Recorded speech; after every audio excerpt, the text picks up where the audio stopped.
Hi friends, நீங்கள் பார்த்துக்கிட்டு நாங்கள் ஜலா. இன்னைக்கு வீடியோவில் நான் எங்கள் தோட்டத்தை தான் சுற்றி காமிக்க போகிறேன்.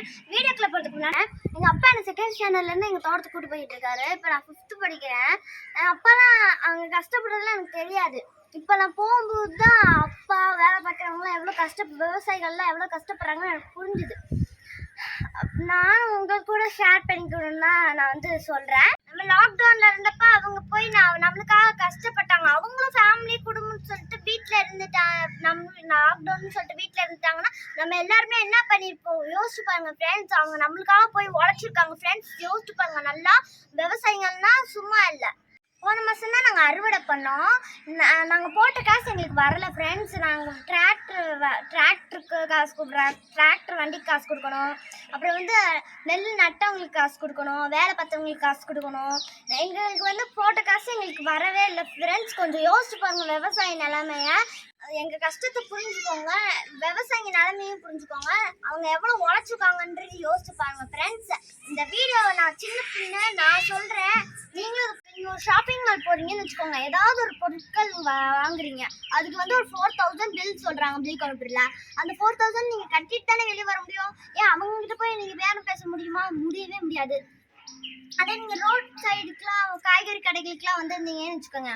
அவங்ககிட்ட இப்போ அவங்க 20 ரூபாய்க்கு அவங்க 50 ரூபா போட்டு செலவு வச்சு இங்கே 20 ரூபாய்க்கு விற்றுட்டு இருந்தா அதையும் நீங்கள் பேரம் பேசி 10 ரூபா கேட்பீங்க. அந்த 10 ரூபாய்க்கு குறைச்சி 5 ரூபாய்க்கு கேட்பீங்க. அந்த 5 ரூபாயில் எனக்கு ஓசியாக கூட நான் வாங்கிட்டு போயிடுறேன்னு கூட சொல்லுவீங்க. அப்படி பண்ணாங்க ஃப்ரெண்ட்ஸ். அந்த விவசாயிகளும் எவ்வளோ கஷ்டப்படுறாங்க. நான் சின்ன பொண்ணு, நானே சொல்கிறேன். நான் சொல்கிறத புரிஞ்சுக்கிட்டு நீங்கள் இந்த வீடியோ பார்த்தீங்கன்னா கண்டிப்பாக இந்த மாதிரி பேரம் பேசாதீங்க. ஓகே ஃப்ரெண்ட்ஸ், வீடியோக்குள்ளே போகலாம். எங்கள் தோட்டத்தை சுற்றி பார்க்கலாம். ஃப்ரெண்ட்ஸ், என்ன நீங்கள் வந்து ஸ்கிப் பண்ணிடுவீங்க. என்னன்னா எனக்கு வந்து வியூவர்ஸ்லாம் நிறையா வரீங்கல்ல, அவங்க சப்ஸ்கிரைப் பண்ணிட்டு போங்க ப்ளீஸ்.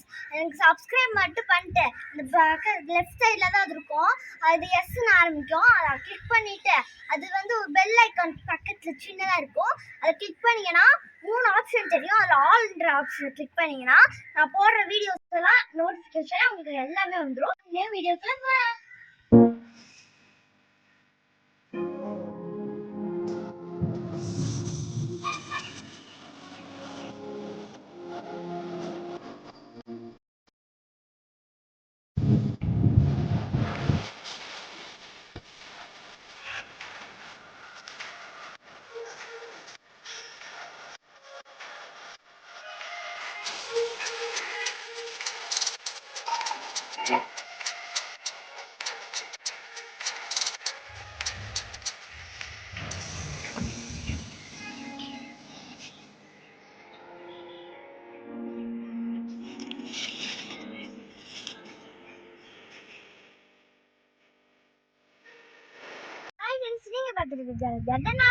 இன்னைக்கு வீடியோல நம்ம என்ன பார்க்க போறோம்னா, இப்போ நம்ம எங்க தோட்டத்துல தான் இருக்கோம். அதனால வந்து நான் இந்த தோட்டத்தில் வந்து நீங்கள் இன்ட்ரோலேயே பார்த்துருப்பீங்கன்னு நினைக்கிறேன். ஸோ வந்து இப்போ ஆர்கானிக்காக முறையில் நம்ம வந்து காயெல்லாம் நட்டுருக்கோம். இப்போ வந்து பீக்கங்காய் சுரக்காய் மட்டும் இருக்குது. அங்கே வெண்டைக்காய் இப்போ தான் நட்டுருக்காங்க. இப்போ நம்ம இதுக்குள்ளே போகலாம். இப்போ வந்து பார்த்தீங்கன்னா நம்ம பீக்கங்காய் காயெல்லாம் பிடுங்க போகிறோம். நாங்கள் பிடுங்குவோம். எடுத்தாச்சு. இது வந்து ரொம்ப டர்ட்டியாக இருக்குது. இதெல்லாம் நம்ம கழுவி எடுத்துக்கலாம். இப்போ வந்து பார்த்திங்கன்னா இங்கே ஒரு பிஞ்சு பீக்கங்காவும் பிஞ்சு 2 பீக்கங்காய் இருக்குது. பிஞ்சு தான் 2, அதனால பிடுங்கக்கூடாது. இங்கே வந்து பார்த்திங்கன்னா சொரக்காய், இதுவும் பிஞ்சு தான். ஓகே ஃப்ரெண்ட்ஸ், இப்போ நான் ஒரு சொரக்காய் பார்த்தேன்னு சொல்லிடுறேன் இல்லையா, அதை நான் இப்போ எடுக்க போகிறேன். ஓகே, நம்ம வந்து இன்னைக்கு 2 சொரக்காய் எடுத்திருக்கோம். ஃப்ரெண்ட்ஸ், வாங்க அவங்க வந்து ஒரு சின்ன ஆட்டுக்குட்டி நேற்று தான் பிறந்தது. அந்த ஆட்டுக்குட்டி வந்து ரொம்ப பேபி, ரொம்ப க்யூட்டாக இருக்கும். அது வந்து பாருங்க.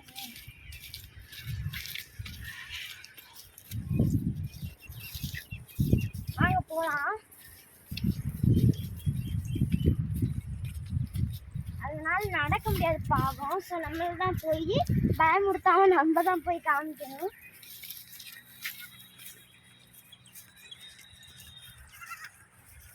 ரொம்ப பாவமாக இருக்குன்னா அவங்க அம்மா தான் வாயால் கவி தூக்கிட்டு விடுங்க. நீ கொஞ்சம் கொஞ்சமாக தான் நடக்க ட்ரை பண்ணும். ஸோ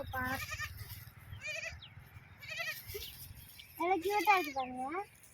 இதுக்கு சாப்பிட ஏதாவது கொடுத்தா நம்ம கூடயே வந்துடும்.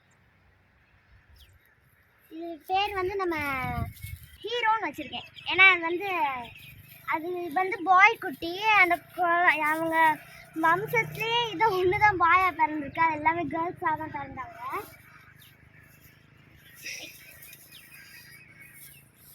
அது வந்து வாயை திறந்து கத்த மாட்டேங்குது, மனசுக்குள்ளேயே கத்தி கத்தி அது வெளியே காமிக்குது.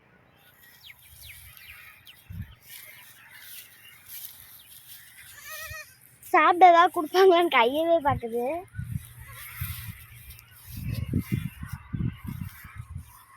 ஓகே ஃப்ரெண்ட்ஸ், நம்ம நேற்று போட்டிருந்த சம்மர் ஹில்ஸ் vlog நீங்கள் பார்த்துருப்பீங்க. அங்கே பார்த்தீங்கன்னா அந்த மலை வந்து உங்களுக்கு தெரியுதுன்னு நினைக்கிறேன்.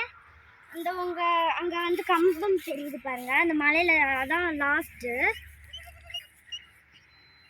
இவ்வளோ கிளியராக இருக்குது பாருங்க கிளைமேட்டு. வந்து பார்த்தீங்கன்னா நான் வந்துட்டேன்னு பயத்தில் அங்கே ஓடிட்டாங்க. இப்போ வந்து திரும்பி அவங்க சேர போகும்போது நான் அவங்கள போய் பயமுடிச்சிட்டேன். நம்ம சும்மா நடந்தேன்னா அவங்க பயந்துடுறாங்க. ஸோ அது வந்து அவங்க குழந்தை வந்து அம்மா பாசம் எவ்வளோ அரவணைப்பு அது கொடுக்குதுன்னு பாருங்கள். நம்ம இருக்கிறதுனால கொஞ்சம் பயப்படுது. பார்த்திங்கன்னா அரவணைப்பு கொடுக்கறதுக்காக வந்திருக்கு. அது வந்து நமக்கு தெரியக்கூடாதுன்னு பையன் வெளியே போயிட்டு வருது பாருங்கள். சரி நம்ம போயிடலாம், ஏன்னா அது ரொம்ப இதாக இருக்குது. ஆனால் அது நம்ம போகிறதுக்கு முன்னாடி ஒரு சின்ன விஷயம் சொல்லிக்கிறேன். அங்கே வந்து பார்த்திங்கன்னா அங்கே ஒரு மலை தெரியுதா? அது என்ன மலைன்னா திருப்பரங்குன்றம் மலை தான். ஏன்னா நம்ம கருப்பு கோயில்ன்ட்டு நான் சொல்லியிருந்தேன் திருப்பரங்குன்றம் மலைன்னு. அதான் இது எவ்வளோ கிளியராக இருக்கு பாருங்கள். ரொம்ப கிட்டக்க பார்க்குறோம். ஓகே ஃப்ரெண்ட்ஸ், இன்னைக்கு வீடியோ முடிஞ்சிடுச்சு. என்ன ரொம்ப ஷார்ட்டாக முடிச்சிட்டேன்னு நினைக்காதீங்க. எனக்கு டயர்ட் ஆகிடுச்சு, ரொம்ப நிறையா வீடியோஸ் போட்டுட்டோம். அதான் அதனால் இந்த வீடியோ உங்களுக்கு பிடிச்சிருந்தா லைக் பண்ணுங்கள், ஷேர் பண்ணுங்கள், சப்ஸ்கிரைப் பண்ணுங்கள். ஓகே ஃப்ரெண்ட்ஸ், நீங்கள் இந்த வீடியோ முடிக்கிறதுக்கு முன்னாடி நான் ஒரு சின்ன தேங்க்ஸ் சொல்லிக்கிறேன். இது என்னன்னா, யாருமே எந்த சேனலுமே நீங்கள் பார்த்தீங்கன்னா நான் இந்த தேங்க்ஸ் சொன்னாலுமே பத்தாது. எந்த சேனலுமே கொஞ்சம் வீடியோ தான் போட்டிருப்பாங்க. ஆனால் 107 சப்ஸ்கிரைபர் கிடைச்சதே இல்லை. இந்த 100 சப்ஸ்கிரைபர் ரீச் பண்ணதுக்கு ரொம்ப தேங்க்ஸ். நான் உங்களுக்கு தான் தேங்க்ஸ் சொல்லணும். உங்கள் சப்போர்ட் எனக்கு எப்பயுமே இருக்கணும். அது மட்டும் இல்லை, நீங்கள் வந்து கொஞ்சம் கம்மியாக தான் இருக்குது சிரிப்பீங்கன்னு நினைக்கிறேன். ஏன்னா நீங்கள் நிறைய பேர் ஷேர் பண்ணிங்கன்னா 1000 சப்ஸ்கிரைபர் வரும். ப்ளீஸ் கொஞ்சம் ஷேர் பண்ணுங்கள். நான் வந்து 1000 சப்ஸ்கிரைபர் வந்தால் கிவ்அவே கொடுக்கலான்னு இருக்கேன். ஒரு லைக்ஸ்க்கும் ஒரு வியூவர்ஸுக்கும் ஒரு சப்ஸ்கிரைபர்ஸ்க்கும் எல்லாத்துக்குமே ரொம்ப தேங்க்ஸு. ஏன்னா நான் வந்து இவ்வளோ கொஞ்சம் வீடியோ போட்டு இவ்வளோ சப்ஸ்கிரைபர் வந்திருக்காங்க, அவ்வளோ வியூவர்ஸ் வந்திருக்காங்கன்னு நான் கொஞ்சம் கூட நினச்சி பார்க்க மாட்டேன். ஏன்னா வந்து கொஞ்சம் சப்ஸ்கிரைபர்ஸ் தான் வந்திருப்பாங்க. சரி, நம்ம நிறைய வீடியோ போட்டால் தானே நிறைய பேர் வருவாங்கன்னு நினச்சேன். பட் கம்மியாக தான் வருவாங்கன்னு நினச்சி கொஞ்சம் தான் வந்துச்சு. அப்புறம் போக போக நிறைய பேருக்கு ஷேர் பண்ணி நிறைய பேர் வந்துச்சு. ரொம்ப தேங்க்ஸ் ஃப்ரெண்ட்ஸ். அது மட்டும் இல்லை, நீங்கள் இன்னும் நிறையா எனக்கு வந்து ஷேர் பண்ணி கொடுத்தீங்கன்னா நான் வந்து ஒரு கிவ்அவே பிளான் வச்சுருக்கேன். அதை நான் வந்து நிறைவேற்றணும்னு நினைக்கிறேன். அவங்க எல்லாத்துக்குமே நான் வந்து ஒரு கிஃப்ட் ரொம்ப சர்ப்ரைஸு. அது வந்து நான் வந்து தேங்க்ஸ் சொன்னாலே உங்களுக்கு பத்தாது. அதனால கிவ்அவே கொடுத்து 2 days வெயிட் பண்ணுங்கள். நான் வந்து ஆன்லைன் கிளாஸ்லாம் நாங்கள் அட்டென்ட் பண்ணுறதுனால கொஞ்சம் லேட் ஆகும் வீடியோஸ் போடுறதுக்கு. ஒரு 2 days அட்ஜஸ்ட் பண்ணிக்கோங்க. எனக்கு சாட்டர்டே சண்டே லீவுனால தான் நான் வீடியோ போட்டிருந்தேன். மண்டே டியூஸ்டேலாம் கன்ஃபார்மாக நான் வந்து வீடியோ வருமான்னு தெரில, வரும். பட் வந்து ஈவினிங் தான் நான் போட முடியும். கொஞ்சம் லேட்டாக தான் வரும். நான் படிக்கணும் ஃப்ரெண்ட்ஸ். ஸோ கொஞ்சம் அட்ஜஸ்ட் பண்ணிக்கோங்க. அடுத்த வாரத்துலேருந்து கரெக்டாக வந்துடும். ஓகே ஃப்ரெண்ட்ஸ், பாய். மறக்காம சர்ப்ரைஸ் பண்ணுங்க. தேங்க்யூ.